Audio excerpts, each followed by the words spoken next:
So a woman called her husband during the day and asked him to stop at the grocery store to pick up some organic vegetables for dinner that night. And this is the first time the husband is going to go do this. So he goes to the grocery store. He has no idea what the organic vegetables are. So he goes to a rather young employee and he said, "Can you show me where the organic vegetables are?"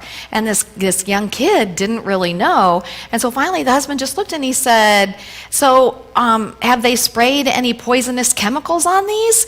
And the young boy looked at him and he said, "No, sir, you're going to have to do that yourself."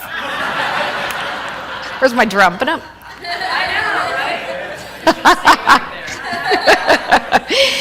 I love this little quote. It said, "The good Lord didn't create anything without a purpose, but mosquitoes come close."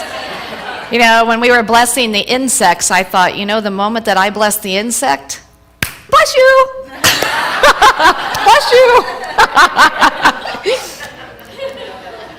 Okay, so in the beginning, God created the heaven and the earth, and God said, "Let the waters bring forth swarms of living creatures, and let birds fly above the earth across the dome of the sky." And God created sea monsters and every living creature that moves of every kind, which the waters swarm, and every winged bird of every kind. And God saw that it was good. And God blessed them and said, "Be fruitful and multiply and fill the waters in the seas, and let the birds multiply on the earth."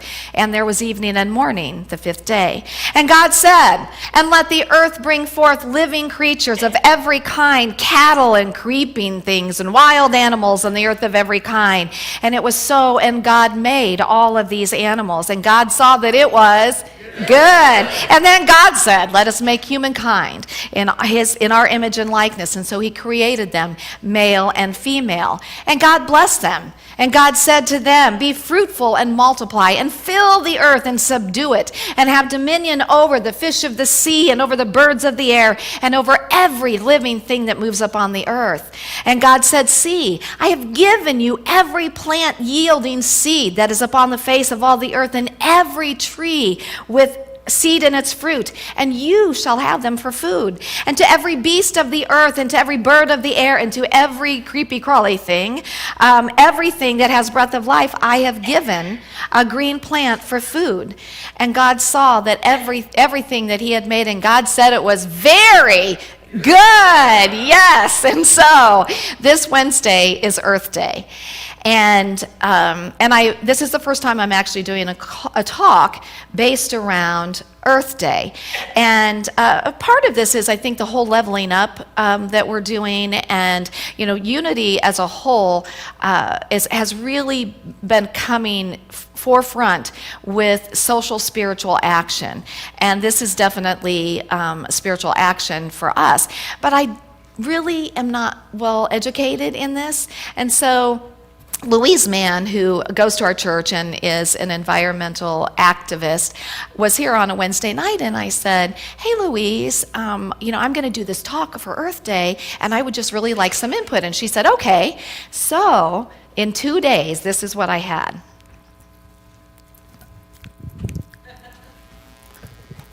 This was sitting on my little couch when I came into my office.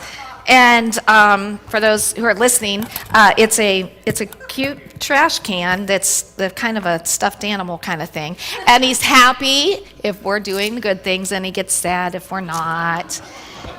But inside was books, more books, green Bible, movie. What are these called? Thank you, bumper stickers. And products. There's a recyclable takeout container that she takes with her to get her food.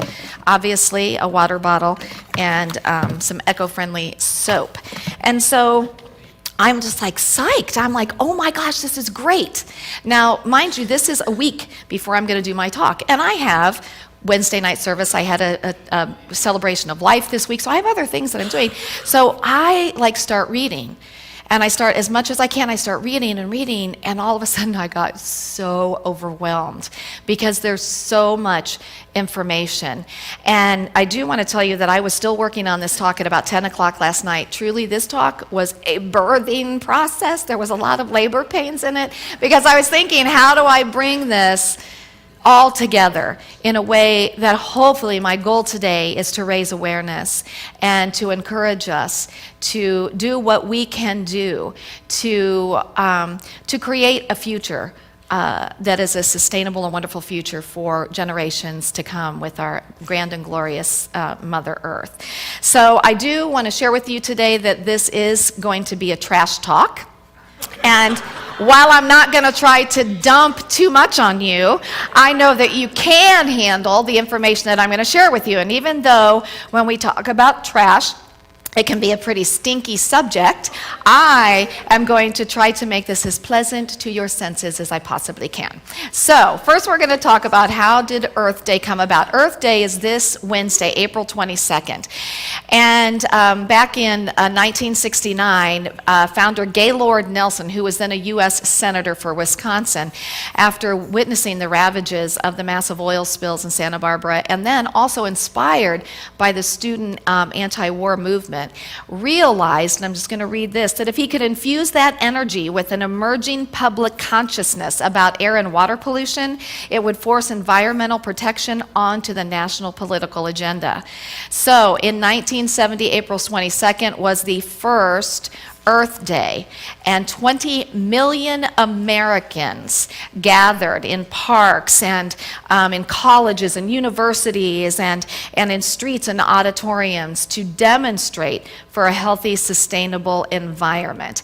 And groups that had been fighting individually for better environmental things like against oil spills, toxic dump, pesticides, freeways, loss of wilderness, suddenly realized that they weren't out there by themselves. And it created this wonderful coalition of people coming together for the sustainability of our planet and our environment. And I love this. Earth Day 1970 achieved a rare political alignment, enlisting support from Republicans and Democrats. We can work together. Isn't that an amazing thing? And that was a beautiful thing. And it's from rich and poor, city slickers and farmers, tycoons and labor leaders. Now, as 1990 began to approach, the environmental leaders got together and asked Dennis Hayes to organize another big campaign. And so Earth Day that year went global, and 200 million people in 141 countries were lifting environmental issues onto the world stage. So all of this gave a boost to the efforts of recycling, the efforts of looking at how we're living and what are we doing and what can we do. And I love that President Bill Clinton awarded Senator Nelson, the original founder of Earth Day, the Presidential Medal of Freedom, which is the highest honor that a civilian can receive. So where do we stand on this as a unity movement? Now, there is the school of thought that, the Earth has been here for billions of years, and, we're here for maybe 90, and the Earth is going to be here for billions of years, and God has all this under control, and so we don't really have to be aware of anything. And then there's a school of thought that we are participants in this Earth, and we are participants in helping to create not only what is today, but what are we creating for the future and for generations to come. And unity as a whole stands obviously on the second thought, that we are participants in this. As always happens, which is wonderful, things just come, and I'm so grateful. And so the Path, which is a unity newsletter, came last week, and it had an article in there about a movement within Unity. It's called the Unity Earth Care Team, and it is a ministry of Unity Worldwide Ministries. I'm going to read to you the mission. Its mission is to foster awareness of our spiritual oneness with the earth and to promote active care for all of creation. And what they also offer is an opportunity for churches to be involved in this in a greater way. It's actually called the Earth Care Program, and it's a path to Earth Care, which includes pray, vision, act, inspire, learn, share, and renew. Now, I know that we have many wonderful environmentalists out there today that would want to step in some type of a leadership position here in our ministry. I would love to see us be able to get on board with this Earth Care Act, but it takes leadership. I would love to see our ministry as a hub for education on the environment for our community and surrounding communities, but it takes leadership. If this is a passion in your heart and you are willing to be here for the long term, I would ask that you come and talk to me, and let's see what we can co-create together, again, which makes a world that works for all of us. Okay, so in the creation story, God gives us, human beings, really two jobs. Be fruitful and multiply, and be a good steward of the earth. Till and cultivate, take care of the earth. And what I think is so important for us to recognize is that this earth is a precious gift, my friends. This planet, this environment, this solar system, this is an incredibly precious gift. And yet, I would venture to say that most of us take it for granted most of the time. You know, how many of us literally can say that we are aware as we move throughout our day? How many of us are aware of the effects of the choices that we make? Possibly just the effect of stopping at a fast food place, getting a fast food container, dropping it in the trash, not realizing that that is not going to decompose for hundreds of years, and that probably it's going to release some toxins and some poisonous chemicals into our earth. And where does that come back to? It comes right back here to us.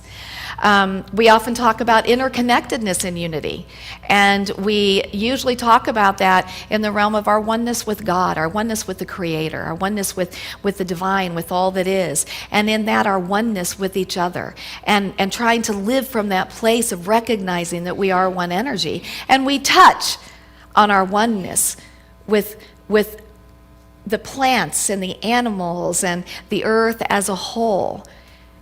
And what we forget is that if we don't have the earth, we're not here. The earth is vital. The earth it's the heart. It's the heart of life. It's the heart of sustenance. And we often call the earth Mother Earth. And I like that because the Mother Earth is that which nurtures and nourishes us, which sustains us. But we also have to nurture and nourish and sustain this beautiful Mother Earth. John of Damascus said that the whole earth is a living icon of God. Think about that. This earth is a living icon of God. This earth has a beating heart, if you will. It is alive, and it's God's creation. You know, I think about how I'm constantly amazed at our physical bodies and what our physical bodies are doing in this very second, and how our bodies heal, and I'm constantly amazed at that. And we look at the earth and look at the miracle and the magnificence of our Mother Earth, of what she is and what she gives to us every single day of our lives, and has, again, for billions of years. And so just as our bodies respond to what we feed it, and I'm not talking here just about food, I'm talking about our mental thoughts, our emotional thoughts. If we feed it toxic things, if we feed it good things, the environmental atmosphere, our bodies respond to that. Our earth responds to what we feed it. And that has also to do with our mental thoughts about it and our emotional thoughts about it. You know, when people make fun of tree huggers, you know, I know that they just don't understand that we are one with this energy, and that as we are expressing love and gratitude to the earth, that it responds to that. Everybody, everything responds to praise. Everything, all of us, you know, it's just what God's creation is. And that we have that opportunity to do that. And the reality, my friends, is we cannot bury our heads in the sand about global warming and its negative effects. We can't turn a blind eye to pollution, to the landfills overflowing, to, again, the toxins going into our earth. We can't turn a blind eye to the magnificent creatures that have gone extinct because of us. Not by natural processes, but because of us. And we cannot turn a blind eye to our oceans that are filled with plastic bottles that are not only polluting our oceans, but they are killing mammals by the thousands every single day. And, you know, I know that for some people, they think this is all a bunch of hoopla, and maybe it is, I don't know. But I can look at our environment today, and I can look and I can see, I don't think it's hoopla. I think that we can clearly see that our actions as human beings on this planet have had a negative effect. But the good news is that things have been changing by us, and so things have been changing in our environment and on our planet, and we still have the opportunity to help turn that in the direction that we would like it to be turned. Here's the thing, is that we do not inherit the earth from our ancestors, my friends. We are borrowing this earth from our children and from our children's children and children's children's children for generations to come. There's a Babylonian, in the Babylonian Talmud, it says that while the sage Honi was walking along, he saw a man planting a carob tree. And he asked him, how long will this carob tree take to produce fruit? And the man said, 70 years. And Honi looked at him and he said, are you so healthy that you're going to live another 70 years? And the man said, I found a fruitful world because my ancestors planted it for me. Likewise, I am planting for my children. And, you know, Dwayne Koppler was telling me in between services that, you know, Missouri just used to be like plains. And so these trees and everything that we see here, you know, they were actually brought in. And so literally our ancestors have created this environment for us. T.S. Eliot says a wrong attitude towards nature implies a wrong attitude towards God. And I love that because it's that reminder that it's all of God's creation. And are we awake and aware to the magnificence of this creation and our part, our role in it? You know, two of the things that I thought about when I was creating this talk was, one, that my desire was to bring awareness to this topic. Secondly, was to encourage us to maybe at least make a change or add a change. So I want to share with you some ideas on things that we could be doing that really can make a difference. And we have to remember that even though we're one person, that every single change makes a difference. Every choice that we make makes a difference in the greater whole. And so it's things like taking shorter showers, or carpooling, being aware of turning a light out when you go out of the bedroom or the room, turning off the water when you brush your teeth. I forget that all the time. Washing your clothes more in cold water, cleaning and replacing your air filters. How about hanging clothes out to dry? You know, when I see that, it just takes me back to my childhood. I love it. They're so fresh. Obviously, not in the winter, but in the summer. When you're replacing appliances, be aware of the energy-efficient appliances when you purchase them, and to be aware of pesticides and chemicals that we're using for lawn and garden. Now, I want to share with you that Michael Brown with Sienna last week, when he was leaving, I said, so what are you guys doing with your day? And he said, well, we're going to go home and we're going to dig out a lot of dandelions. And I was like, wow. And in my mind, I'm thinking, wow, that's a lot of work. And the reason that was in my mind is because I wasn't raised to dig out dandelions. I was raised to treat dandelions. And so it was just so good, and you didn't even know you had that effect, that I was like, oh my gosh, hey, there's a different way to do this.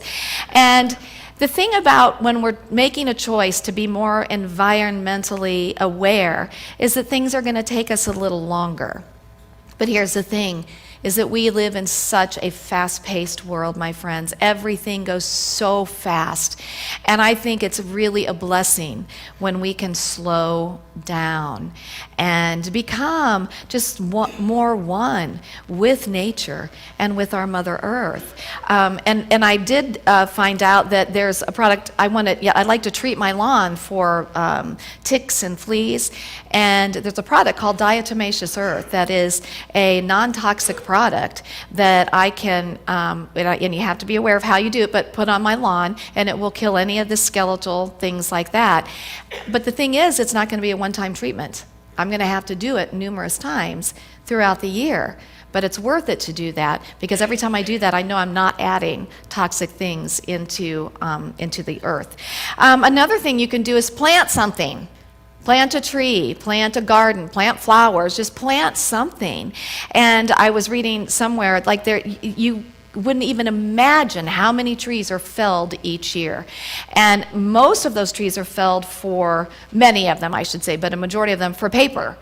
And so just by recycling paper, we can, it puts so much more back into our environment just by being aware of recycling paper. So let's talk about reusing and recycling. We have the opportunity to reuse things. So reusable grocery bags. And the big thing for me is remembering to take them out of my car and take them into the store when I go in. But to take out food cartons, to take them yourself. Using glass bottles for your water, or ceramic cups, or real plates, real silverware. Is it going to take more time? Yes. But gosh, we could slow down. Oh yeah, but that's right, we don't wash dishes, we put them in the dishwasher, but we could wash dishes if we wanted to. And then recycling. Recycling steel cans and paper and plastic, aluminum foil, soda cans, and then to be aware of buying products that are made from recycled material. I'm going to give you a couple of statistics on some recycling facts. Currently, the U.S. recycles 34.5% of its waste compared to 5% in 1970. And I love this. According to the EPA, recycling cuts global warming pollution by the equivalent of removing 39.6 million passenger cars from the road. If that is not enough to encourage us, I don't know what is. 31% of plastic soft drink bottles, 45% of aluminum cans, and 67% of all major appliances are now recycled. Only 39% of water bottles are recycled. And in 2005, so this is 15 years ago, over 30 billion water bottles were purchased, and 26 billion of them wound up in landfills. Now I want to give you a little tidbit about plastic bottles. It takes them between 450 and 1,000 years to decompose. And these are sitting in landfills in our precious earth. And ultimately, we have no idea of the toxins that are going to go into the planet because of all of this plastic. So my question today is, who are you called to be as a steward of this planet, as a steward of this earth? I'm going to share with you that for myself, throughout this process, I already recycle plastic bottles, soda cans, and paper. But I added steel cans, like from soup and from dog food. And the reason that's a big deal is because I now have to stop and wash them out and take the labels off. Oh my gosh, that's such a big deal. But I didn't do it before because of that. But now I do that. And I'm using way less plastic water bottles and more glass containers, or reusing a plastic water bottle for water. And very soon I'm going to learn and create my own compost, which I'm excited about. Now for some of us, such as Louise Mann, she's gonna go in 100% as an environmental leader. But for most of us, that's not our journey. That's not where we're gonna be. But I can tell you that for every single one of us, we can do something. We can make a different choice in some way today that will absolutely have an impact on our earth and the environment tomorrow and the next day and the next day and the next day. So just want to encourage you to be open to awareness in when you're purchasing something, when you're throwing something away, to be in the awareness of, can I make a different choice here? And it's worth the time for me to make that different choice. Teresa of Avila said, if we learn to love the earth, we will find labyrinths, gardens, fountains, and precious jewels. A whole new world will open itself to us, and we will discover what it truly means to be alive. And I want to close with Isaiah 55:12, because here's the thing that I absolutely know with everything in my being, that as we become more connected with Mother Earth, as we become more aware of our role in keeping her healthy and keeping our environment healthy, that as Isaiah 55:12 says, you will go out in joy and be led forth in peace, and the mountains and the hills will burst into song before you, and all the trees of the field will clap their hands. Namaste. Woohoo!